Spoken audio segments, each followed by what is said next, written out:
তোমাকেই বলছি, ডিপ্রেশনে আছো, অ্যাংজাইটিতে ভুগছো, ওয়ার্ক প্রেশার, জানি ফ্যামিলি প্রেশার, সব কিছু মিলেই আমাদেরকে চলতে হয়।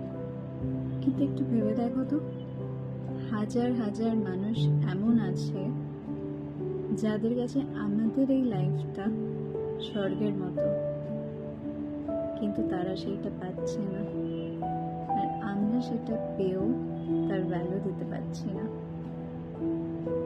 তাই সবসময় গ্রেটফুল থাকবে যেটা আমাদের কাছে আছে, সবসময় হ্যাপি থাকবে, স্মাইল করবে, যাই হোক না কেন কিছুভাবে ঠিক রাস্তা বেরিয়ে আসবে।